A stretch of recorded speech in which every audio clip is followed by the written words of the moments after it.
Okay, I've got my freshly ground flour, and the first thing I need to do is I need to make it into self-rising flour or add the leavening agent. Now,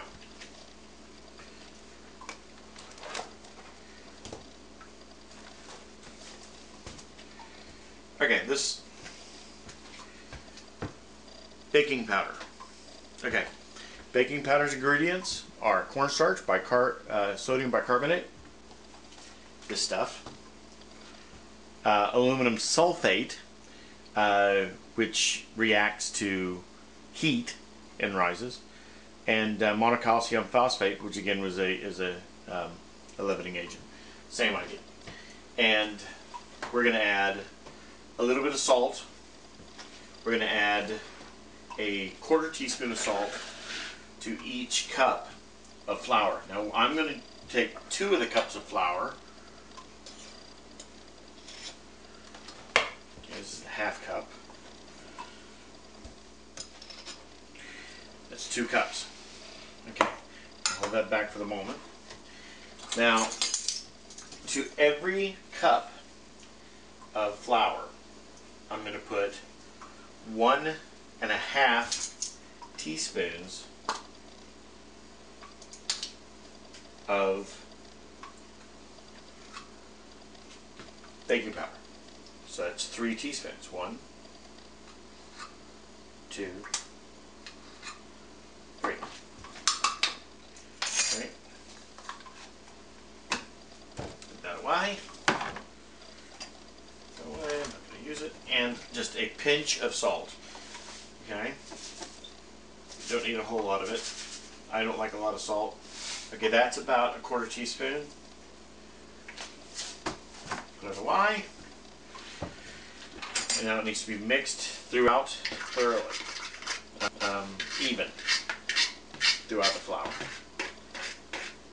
Now, the next step that we're going to do is we're going to take cold butter, okay, and in this case, we're going to wrap it up with the flour to start with, and then we're going to start breaking it up.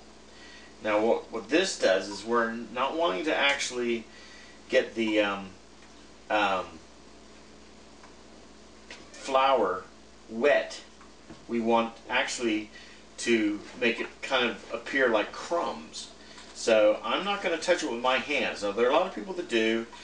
I prefer not to, because in this way I'm not letting the heat from my hands get to the butter.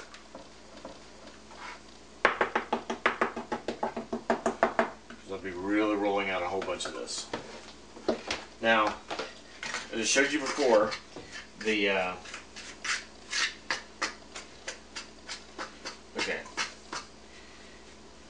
Now to this, I'm going to add my liquid. In this case, I'm using milk. You can use buttermilk.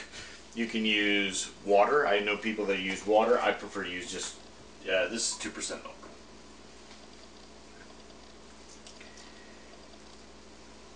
Okay. Now what we're doing here is we're just mixing it into a point where the liquid is absorbed by the flour as much as possible. It should end up being a very sticky mixture. It should not be dry.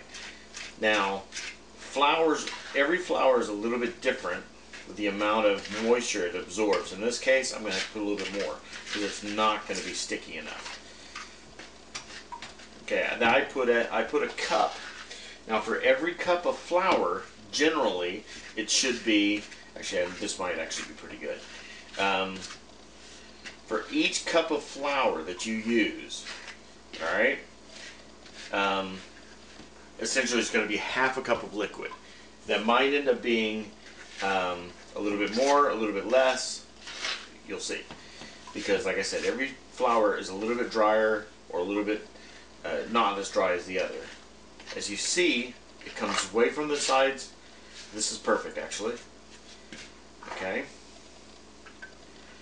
Now this time, I'm going to make sure that my flour is nice and even, nice thick flour there, and I've floured my hands, and I'm going to pull it out. Now you want to make what's called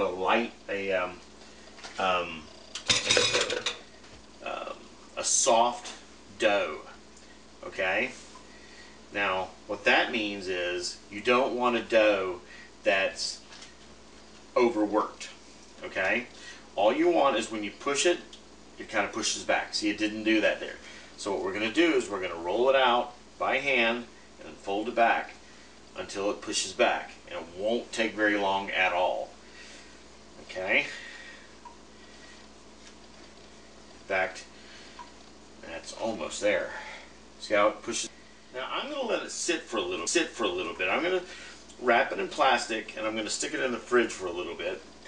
And then I'm going to roll it out one last time, and then I'm going to make my biscuits. My oven is preheated to 400 degrees. And a moment ago, I wrapped this lovely dough. And now, one reason why you wrap it is so it doesn't dry out. Again, you want it to push back. And it does. It's beautiful. I'm going to roll this out slightly. Now, basically, no measurement, no need for that. But I'm going to take my biscuit, about 1/2 inch thick.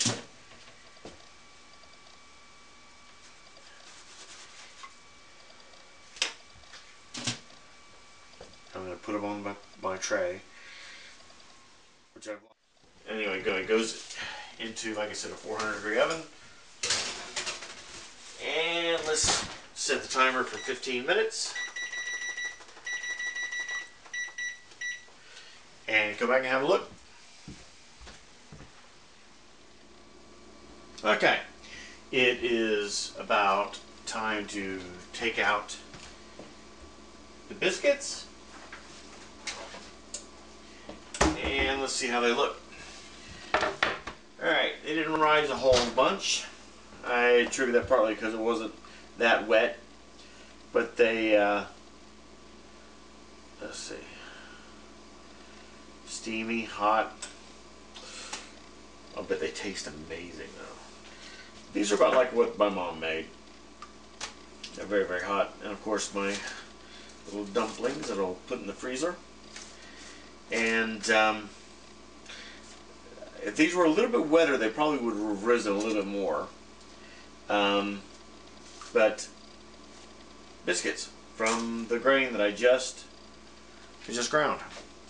I'm pretty happy with it. Very edible. And we'll see how they taste.